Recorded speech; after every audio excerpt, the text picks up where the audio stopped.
Le Creuset des panélistes, votre émission d'échange, de débat et d'exposé de spécialistes sur les sujets pertinents de développement durable sur Radio Génération.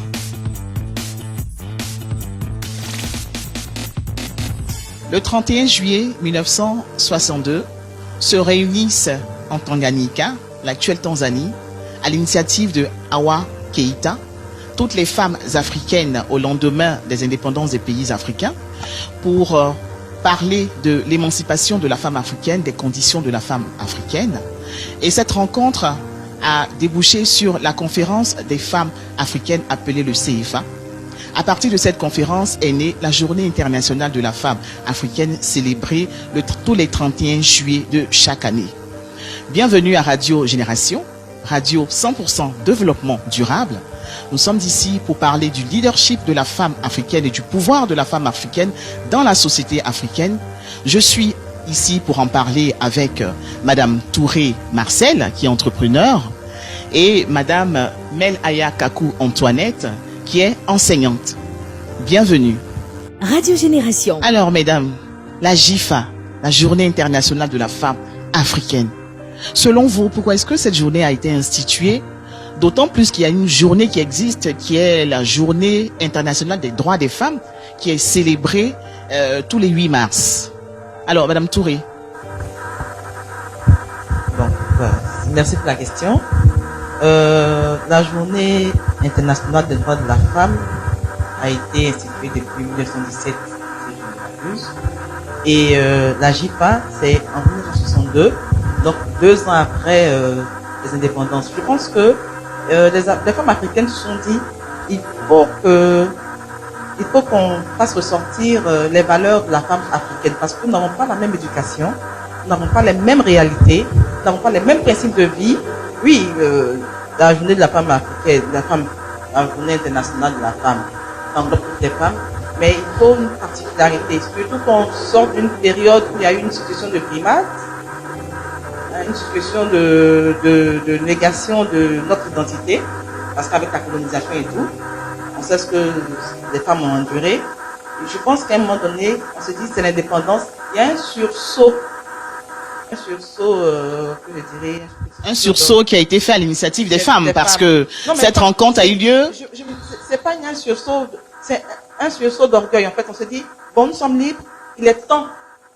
C'est ce que je dis, un sursaut à l'initiative des femmes. Oui. Alors, Madame Mel Antoinette, est-ce que vous êtes de cet avis-là? Est-ce que les femmes avaient besoin de s'affirmer après tout ce que nos pays africains avaient connu à l'époque, avant les indépendances? Est-ce que cette journée a vraiment sa raison d'être? Merci Bérénice.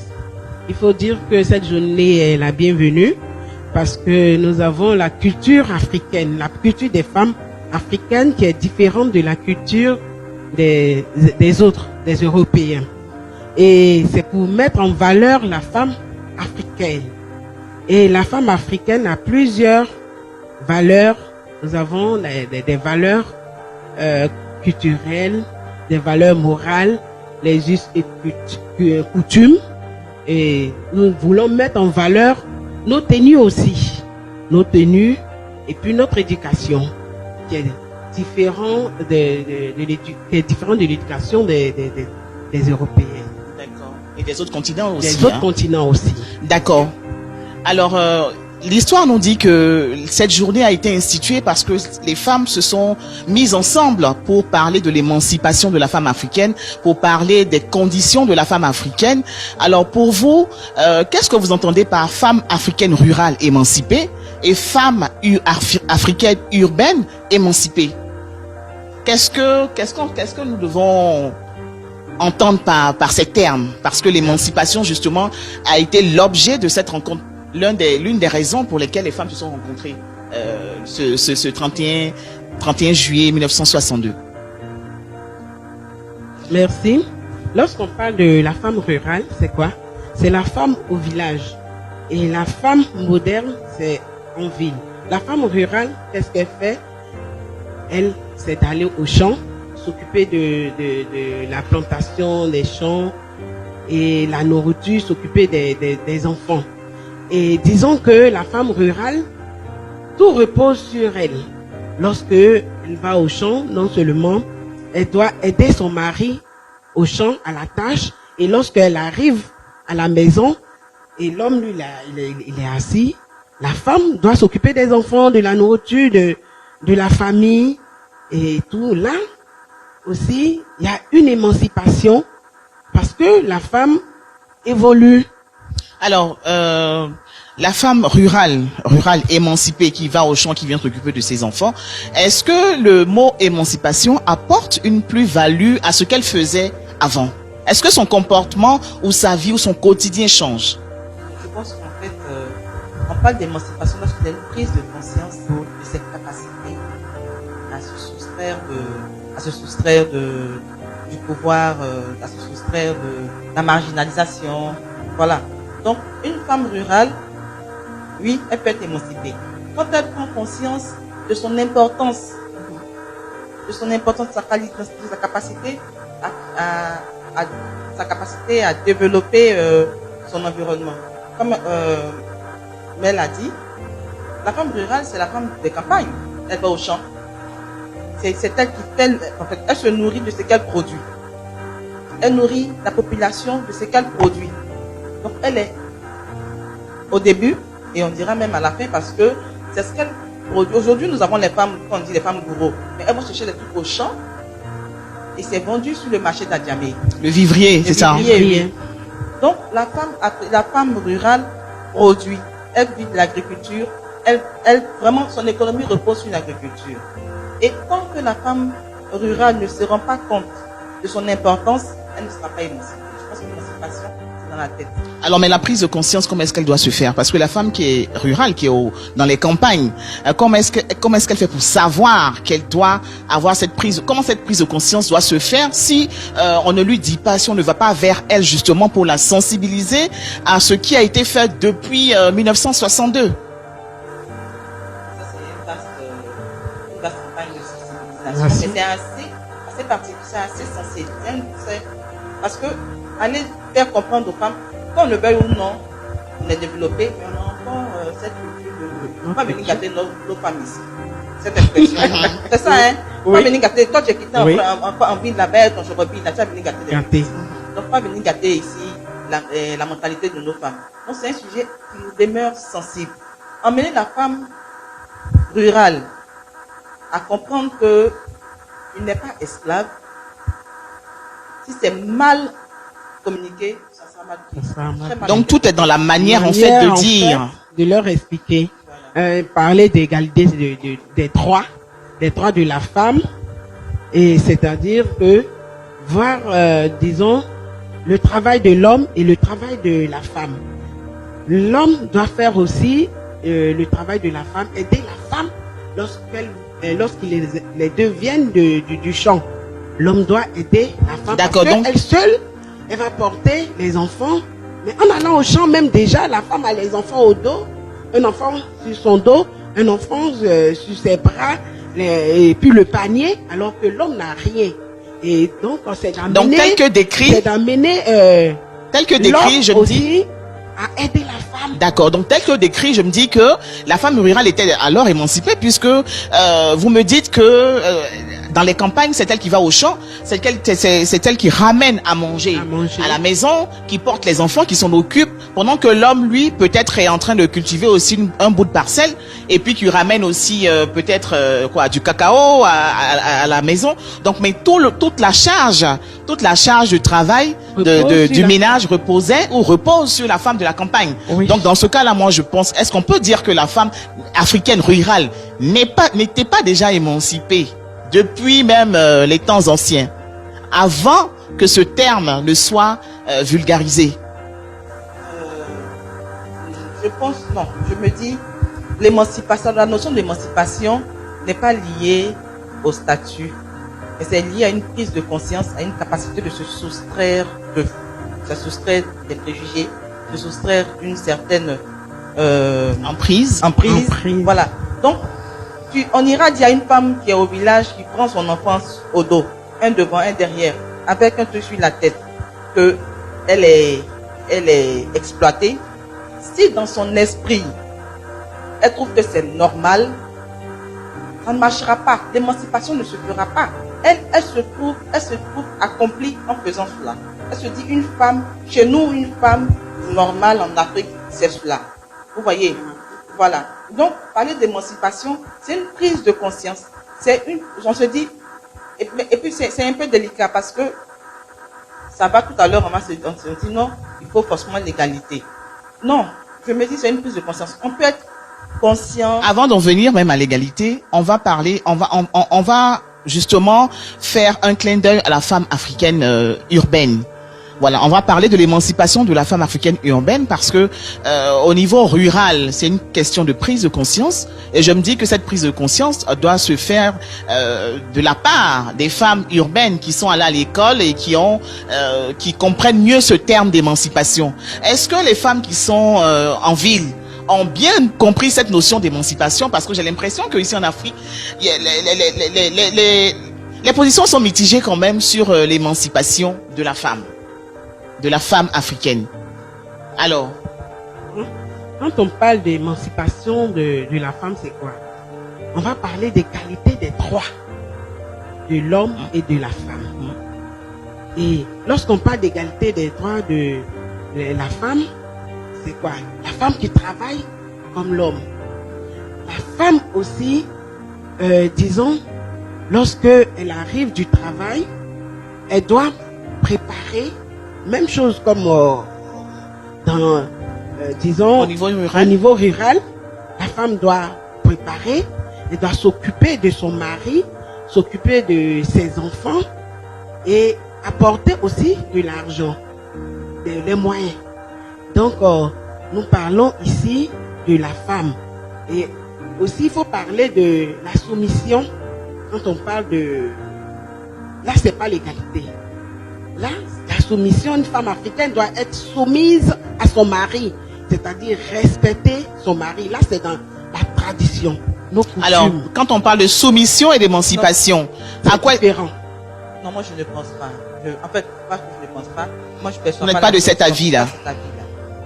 Alors vous, pour moi, une femme soumise, la soumission ne signifie pas la perte de la personnalité, selon moi. Oui. Être soumise à mon mari ne signifie pas que je perds toute ma personnalité. Donc on peut être émancipé et être soumise. Et être soumise. Oui, oui. Une femme, pour moi, émancipée est une femme qui connaît sa place de femme, que ce soit au foyer, que ce soit au travail et tout. Elle accepte sa condition de femme. On est femme, on ne peut pas être l'égal de l'homme. Non. On ne peut pas. Donc, en tant que femme, qu'est-ce que je fais réellement pour apporter un bien-être à ma famille? Est-ce que c'est en étant l'égal de mon mari? Parce qu'on se met sur le niveau d'égalité, on devient adversaire dans le couple. Oui. Mon mari est devenu mon adversaire. Ça pose problème. Et on dit c'est émancipé. Ça pose un problème. Donc pour vous, en Afrique, ça pose un problème. Pour vous, la femme africaine doit être émancipée et doit être aussi une femme soumise. Soumise, oui. Donc la part des choses doit être faite. La part des choses doit être faite. Elle doit respecter son mari. En fait. D'accord. Donc la part des choses doit être faite au niveau des femmes africaines. Oui. Donc on est femmes émancipées, mais en même temps, quand on est dans nos foyers, nous sommes des femmes soumises. Oui. On parle de l'émancipation de la femme en dehors alors du foyer, dans la société, la place de la femme dans la société, dans les organisations, dans les instances de décision. C'est de ça qu'on veut nous ramener. Oui. Alors ce que moi je voudrais vous demander en ce moment, c'est de savoir si le combat qui a été mené depuis 1962, est-ce qu'il y a eu des avancées? Est-ce qu'on a bien avancé sur cette question d'émancipation ou alors il y a beaucoup à faire au niveau de l'Afrique puisque nous parlons de la femme africaine? Alors, je vous donne la parole sur cette question. Qu'est-ce que vous pensez? Est-ce que vous pensez qu'il y a eu une évolution? Et quels sont parce les acquis? que nous trouvons que nous avons beaucoup de femmes dynamiques, de femmes battantes, qui se battent pour envoyer le quotidien à la maison, la nourriture à la maison, l'argent à la maison comme l'homme. Et nous avons aussi au niveau du leadership des femmes qui dirigent, disons, la société, qui dirigent le pays. Nous avons des femmes présidentes, des femmes députées, des femmes mères. Donc il y a une évolution parce que nous voyons que les femmes africaines aussi sont intelligentes. Elles apportent beaucoup. En plus de leur foyer, elles apportent beaucoup à leur pays.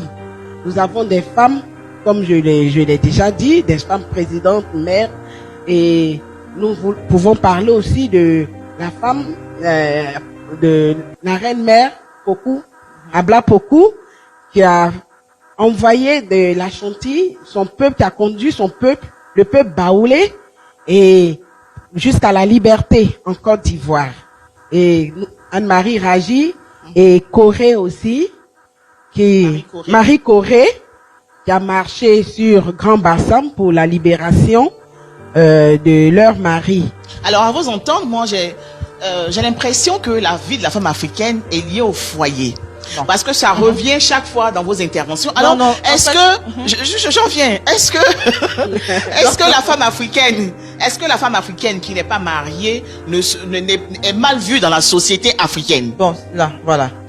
Je pense que, il faut qu'on, honnêtement, Mel, Madame Kakou. Là, il faut qu'on se dise la vérité. Franchement.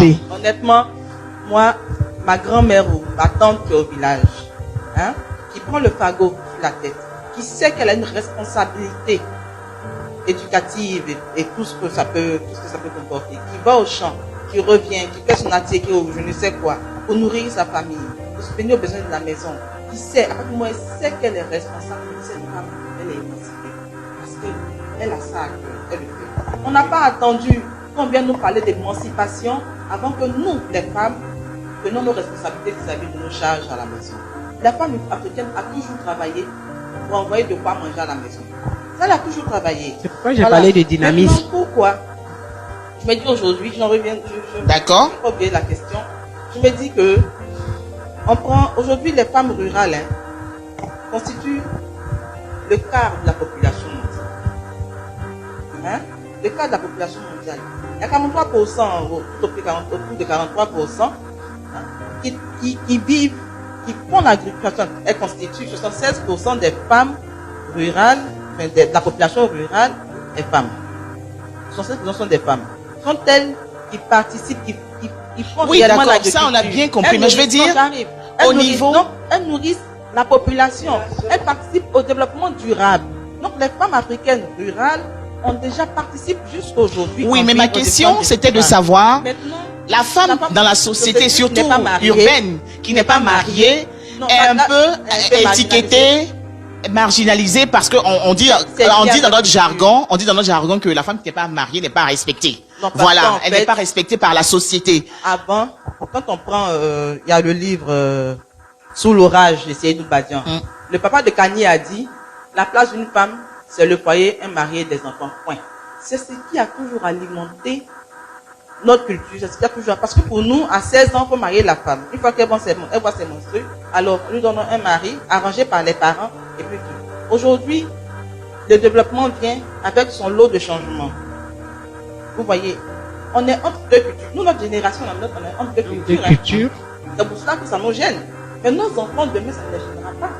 Parce qu'ils n'ont pas connu ça. Nous, on a connu papa, maman, les deux dans un foyer, ou même 3 ou 4 dans un foyer, 30 ans, 40 ans, 50 ans de mariage. On a connu ça. On est mariés. Parce qu'on a eu cette éducation de il faut se marier pour être respecté. Mais nos enfants, là, ils ne connaissent pas ça. Eux, bon, écoute, ils sont habitués à voir un moment qui se marie aujourd'hui, demain ça va pas en divorce.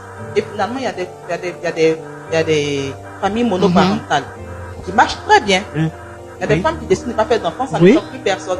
Nous, qui sommes entre deux générations, ça nous choque. Mais d'ici 20 ans, 50 ans, ça générera plus personne. Mais alors, je pense qu'il ne faudrait pas blâmer les femmes qui ne sont pas mariées. Elles peuvent s'occuper autrement, être dynamiques autrement, apporter quelque chose à leur pays autrement, s'occuper de leurs enfants autrement. Mais d'accord. Alors là, pour se marier, quel est le modèle de femme, quel est le modèle de femme africaine que nous devons retenir? Parce que vous avez parlé de deux générations. Nous sommes entre deux générations. C'est-à-dire, nous, quelles sont les valeurs que nous transmettons à nos enfants? Aujourd'hui, les enfants sont plus portés sur les autres continents, sur tout ce qui vient de l'extérieur, de par ce qu'on regarde à la télé. Alors nous, qu'est-ce que nous avons envie d'inculquer à ces jeunes générations qui arrivent? Est-ce que c'est la femme bien équilibrée qui est dans son foyer, qui a son travail et qui s'occupe de sa famille? mari, ou alors elle peut être une femme célibataire, mère célibataire, travailler, avoir son gagne-pain et puis s'occuper de ses enfants. Alors quel est le modèle de femme africaine que nous voulons présenter aujourd'hui dans notre lutte de la femme émancipée, dans notre lutte de la femme accomplie, de la femme africaine? Qu'est-ce qu'on veut je pense véhiculer que une femme, merci, une femme c'est une femme, qu'elle soit mariée ou pas. Si elle n'est pas mariée, qu'elle a des enfants, elle a le droit d'éduquer ses enfants. Et qu'elle-même, elle doit être bien éduquée aussi pour pouvoir inculquer l'éducation à ses enfants. Bien éduquée, c'est-à-dire à la moralité. Une femme doit être bien éduquée, c'est-à-dire... Mais c'est pour ça que je vous demande... Respectueuse. C'est pour ça que je demande en fait... humble. La situation matrimoniale. Moi, je veux qu'on revienne à cela parce que c'est des choses que nous observons, ce sont des tendances que nous observons dans la société. Lorsque la femme n'est pas mariée, en tout cas dans la société africaine, elle n'est pas bien vue. Et même dans les entreprises, dans les organisations, une femme qui n'est pas mariée, il est difficile pour elle d'accéder à des postes de responsabilité parce que notre société africaine est faite ainsi. Nous, en tant que femmes, quand vous parlez d'éducation bien éduquée, qu'est-ce que nous voulons inculquer à nos enfants? Est-ce que nous leur demandons d'être des femmes équilibrées, c'est-à-dire pour nous être équilibrées, c'est être dans un foyer, avoir des enfants et puis avoir un travail? Ou alors, c'est d'être une femme libre dans la tête qui choisit le régime matrimonial qu'elle ressent, qu'elle soit mère célibataire ou mariée, mais qu'elle soit quand même une femme qui a une place, qui a un mot à dire dans la société. Quand tu dis est-ce qu'on peut inculquer à nos enfants d'être femmes équilibrées, c'est-à-dire mariées, déjà tu montres que... Non, je dis pour la société africaine. Bon, il faut dire que la société ce qui est bien pour la société africaine, il faut une femme équilibrée. Mais équilibrée, c'est quoi? Équilibrée, c'est quoi? Parce qu'en Afrique, quand on dit une femme qui est équilibrée, respectée, c'est une femme qui est mariée, qui a son travail, qui s'occupe des enfants. Non, mais avant, nos mamans se mariaient, il y avait beaucoup de femmes qui sont mariées, mais qui ont ravalé des douleurs, qui ont ravalé de ces violences conjugales, qui ont ravalé de ces je ne sais quoi, au nom de la famille, au nom du mariage, au nom de non, il ne faut pas de choses. Hein? Aujourd'hui, on demande aux gens de s'exprimer. Aujourd'hui, il y a des structures qui sont mises en place pour aider les femmes qui sont battues dans leur foyer, ainsi de suite. Donc, on ne peut pas dire à nos enfants, va te marier. C'est bien de voir son enfant se marier, sa fille se marier. Et puis le jour, rentre à la maison des bleus, aujourd'hui, elle rentre avec un nez cassé, après demain, il rentre avec la là. Alors, donc... Sors de là-bas, si ton mari ne te fait pas d'être épanoui, c'est pas la peine. D'accord. C'est pourquoi ça sera pas équilibré. Ce qu'on retient, c'est que qu'on soit femme africaine ou pas, si on est une femme qu'on pressent ou on sent le besoin d'être marié, on se marie. Si on n'est pas marié, on fait ce qu'on sent, mais il faudrait pas qu'on soit influencé par les regards des autres. Oui. C'est ça. Nous pouvons avoir des femmes mariées comme des femmes qui ne sont pas mariées, et c'est l'éducation. C'est l'éducation. Puisque ton foyer peut ne pas marcher, ton mari peut être dur, comme elle a dit, et avoir des bleus, frapper ta femme à tout moment. Ce foyer, bon, je quitte mon foyer parce que ça ne va pas. C'est pas obligé. Tu vas pas rester là et mourir. Donc, nous pouvons avoir un foyer où la femme est mariée et l'autre foyer, la femme n'est pas mariée. Pas un foyer ou un autre côté, d'un autre côté. Deux tableaux en fait. D'un autre côté femme où mariée, la femme n'est pas mariée. Mais la femme doit avoir une bonne moralité pour pouvoir éduquer ses enfants. C'est ça. Mais nous sommes dans un monde développé. Hein? Il ne faudrait pas que la femme équilibrée ou la femme épanouie ou je ne sais quoi ne se limite à un foyer ou un statut de célibataire. Parce que quand même on va à l'école. Hein. C'est pour ça que je voulais vous demander. Oui. Voilà, vous êtes enseignante. Je voulais en venir à cette question. Alors, quelles sont les avancées aujourd'hui quand on parle de la société traditionnelle jusqu'à aujourd'hui? Quels sont les acquis au niveau de la lutte des femmes? Qu'est-ce que nous avons acquis comme comment on dit avancé? Et puis depuis 1962 jusqu'à aujourd'hui, est-ce que les femmes mènent toujours ce combat-là? Elles mènent ce combat, les femmes africaines, ou alors elles ont tendance à démissionner? Bon, je pense que il y a le combat qu'on mène pour que notre tradition reste. Mais je pense que de nos jours, on n'inculque pas nos enfants, on n'apprend pas nos langues aussi. Puisque nos langues, c'est la tradition. Nous avons nos langues qui ne sont pas parlées à la maison. On oublie ça. On parle le français carrément. Et nous avons nos coutumes aussi, que nos enfants ne connaissent pas. Ils vont porter des pantalons jeans déchirés, des habits des sexy. Tout ça, on doit revoir. On doit revoir et inculquer à nos enfants nos traditions, qui sont vraiment nos valeurs, qui sont vraiment, disons, positifs. Bon, de 62 à aujourd'hui, on se rend compte que les filles vont à l'école.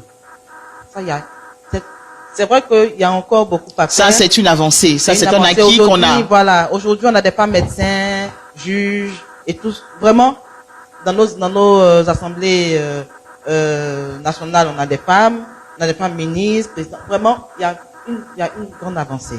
D'accord. Mais alors, qu'est-ce qui reste à faire?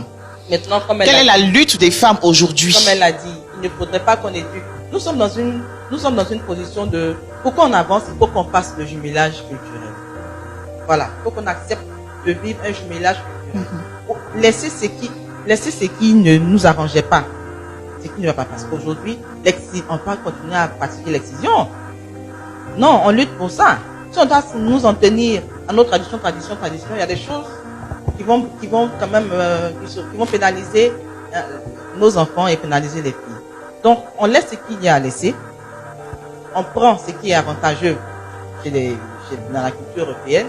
Et les deux ensemble, je pense que ça nous fait deux richesses à ne pas négliger. Celle qu'on a, la richesse de notre culture qu'on a, plus celle des qui vient d'ailleurs. Les deux ensemble produira vraiment quelque chose d'intéressant. Et ça se voit aujourd'hui. Nous participons à beaucoup de choses. C'est dommage qu'on limite la valeur africaine, à nos cheveux crépus, à la couleur de nos peaux. Les habits, on a oublié de les porter. Sinon, avant, on portait un placard pour se promener. Avant, on portait un petit pagne ici, des seins nus pour se promener. On a retenu aux sources, ça ne nous arrange pas de retenir aux sources dans ce cas-là. On prend ce qu'il y a chez nous. Du positif. On fait le mix entre notre culture et celle d'ailleurs. La preuve, vous avez un haut en tissu. Je crois que c'est de la soie. Et puis vous avez le pagne baoulé qui est le pagne africain. Donc ça, c'est l'exemple palpable même de cette culture qui est, comment je peux dire ça, qui est mixée. Voilà. Je peux dire que ce que nous déplorons de nos jours, comme je l'ai dit, c'est la tenue européenne que nos enfants portent. Les tenues, les jeans déchirés, les mini, et tout ça, il faut qu'on... Mais les tenues européennes, pourquoi vous déplorez que les enfants portent des tenues européennes? Non, il y a des tenues qui sont décentes. Et il y a des tenues qui ne sont pas... Mais c'est pas forcément des tenues européennes qui sont pas décentes. Il y a des tenues africaines également. Le pagne que vous portez, ou ce pagne qu'elle porte, si votre fille coud ce pagne mais de façon décente, c'est correct. C'est la modernisation. Elle peut coudre ce pagne-là avec, elle peut le transformer en short. Un short est porté, ça ne veut pas dire forcément que c'est une tenue européenne qu'on doit déployer. C'est en fait comme elle a dit, on retient en fait la mixité des deux cultures. Donc il faut prendre ce qui est positif chez nous. Et il faudrait mettre surtout l'accent, comme vous avez dit, sur ce que nous ne faisons pas. Donc apprendre notre valeur et culture aux enfants, apprendre notre langue maternelle aux enfants. Surtout. Mais concernant les tenues vestimentaires, je pense que cette mixité-là, on est ouvert, on parle aujourd'hui de mondialisation. Il faut s'ouvrir sur le monde, mais en même temps avoir les pieds dans la culture, n'est-ce pas? Alors, ce que je voulais vous poser comme question, ça sera votre mot de fin. Quelle est votre vision pour la femme africaine? Quelle est votre vision pour la femme africaine aujourd'hui et demain? Vous, en tant que femme africaine, comment on vous perçoit aujourd'hui? Et comment vous voulez qu'on perçoive la femme africaine dans 30 ans, dans 40 ans, dans un siècle? La vision, c'est il faut qu'on se libère du fait que la femme africaine est celle-là qui est muselée. Elle n'a pas de mots à dire. Elle n'est pas intelligente. Qui doit tout supporter. C'est comme ça, il faut supporter. Ma fille, c'est comme ça, on supporte. Voilà. Et puis, oui, il faut qu'on se soustrait de ce complexe d'infériorité parce qu'on est africaine. Non, on est intelligente. Très intelligente. Elle est battante. Qu'on le veuille ou non, la femme africaine, elle est parfaite. Elle sait ce qu'elle veut. Aujourd'hui, c'est la nouvelle génération là qui est un peu perdue entre tradition et modernité. C'est à nous de transmettre ce qu'on a appris. Très bien. C'est à nous de transmettre aux enfants, entre petits frères et grands frères, à respecter les aînés, à se lever quand il y a une grande personne qui est arrêtée et puis eux sont assis. Il faut qu'on apprenne ça, ce qu'on nous a appris avant, tout petit. Il faut qu'on commence à apprendre ça à nos enfants, à débarrasser la table quand ils mangent, à balayer. Que ce soit les filles et les garçons, parce qu'on a tendance à mettre les filles devant les tâches ménagères et puis laisser les garçons en retrait. Il faut commencer, parce que nos parents tapaient sur ça, c'était la base. Et à un certain moment, quand c'est acquis, bon, on y va. Et je pense que c'est ça qu'on doit transmettre de génération en génération et montrer qu'on est dans un pays, dans un monde qui évolue à la vitesse de la lumière. Voilà, il faut prendre ce qu'on a et puis s'adapter. Ne pas abandonner carrément les valeurs positives que nous avons. On adapte nos réalités à l'évolution et puis on s'en va. Aujourd'hui, là, on dit non, bon, voilà, on prend les pagnes Aujourd'hui, on commence à les introduire pendant les défilés de mode. Pendant les défilés de mode, on commence à introduire le pagne. Et nos pagnes tissées, hein, parce que ça, c'est hollandais. Donc, ce sont les blancs là, ils ont trouvé un bon marché en Afrique ici. Ils fabriquent ça en Hollande, là, puis ils nous envoient. Ils nous font croire que c'est notre culture. C'est pas ça notre culture. Nous, nos pagnes, c'est les pagnes tissées. On porte pour eux, on a su mettre en valeur ce qu'ils font. On a fait nos habits vestimentaires. Mais il est temps qu'on commence à valoriser ce qu'on a de beau et de bon, sachant pertinemment ce qu'on est intelligent. Merci. Intelligent. Très intelligent. Les femmes africaines sont très intelligentes. Très intelligentes. Comment est-ce que nous percevons la femme africaine aujourd'hui et demain? Merci Bérénice. Il faut dire que lorsqu'on dit éduquer un garçon, c'est éduquer un individu. Éduquer une petite fille, c'est éduquer toute une nation. Et la femme africaine représente toute une famille.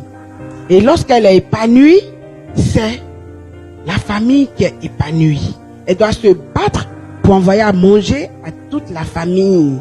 C'est elle qui fait tout, qui est le socle de la famille. La maîtresse de maison. La maîtresse de maison.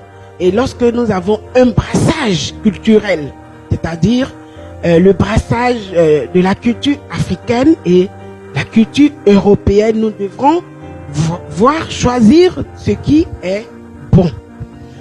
Et comment éduquer nos enfants? Il faudrait être strict, c'est-à-dire éduquer comme avant nos parents. Nos parents éduquaient les enfants. Ils étaient vraiment stricts. Bon, comme on dit, il y avait la chicote. Et on a tendance à laisser ça maintenant. Même à l'école, on dit les pas. Or, on dit les enfants africains sont têtus. Il faut les. Ah bon? C'est tout enfant? Tous les enfants, pas seulement les enfants africains. D'accord. Donc la femme africaine doit être épanouie. Elle doit être épanouie. Elle est intelligente, très intelligente, parce que vous voyez que nous avons le bac, l'université, nous avons nos diplômes, les doctorats et tout. Donc, elles sont très intelligentes. Donc, nous arrivons à disons, mettre ensemble la culture européenne et la culture africaine. Il ne faudrait pas qu'on laisse nos cultures au profit de la culture européenne. Et la femme aussi est une femme, il faut le leadership aussi. C'est-à-dire, la femme est dynamique, la femme est députée, la femme est présidente, la femme est femme au foyer, etc. Donc, nous pouvons tout faire en même temps. Donc, nous devons encourager les femmes à être dynamiques, à prendre leur place dans la société. À prendre leur place dans la société. D'accord. Je pense que c'est sur ces mots que nous allons clore notre débat qui était très intéressant, enrichissant. Et ce que nous pouvons retenir, c'est que la femme africaine doit être une femme africaine épanouie. Donc l'épanouissement, c'est selon, c'est chacun qui conçoit son épanouissement, qu'elle soit mariée, qu'elle soit célibataire, qu'elle soit femme au foyer, qu'elle soit femme ministre, députée, mais vraiment qu'elle soit d'abord une femme épanouie qui s'assume en tant que femme. Et le reste, ça suit et ça viendra selon la vision de chacune. Alors, c'est là qu'on va clore notre débat qui était très enrichissant. Je voudrais dire merci à Madame Touré Marcel qui est entrepreneur et merci à Madame Kakou Mel Aya Antoinette qui est prof enseignante, je dirais. Alors, merci de nous avoir suivis sur Radio Génération, la radio 100% développement durable. C'est la seule, c'est l'unique radio ici en Côte d'Ivoire qui parle de développement durable et de transmission de valeurs. Alors, je vous dis à très bientôt. Au revoir. C'était Le Creuset des panélistes, votre émission d'échange, de débat et d'exposé de spécialistes sur les sujets pertinents de développement durable sur Radio Génération.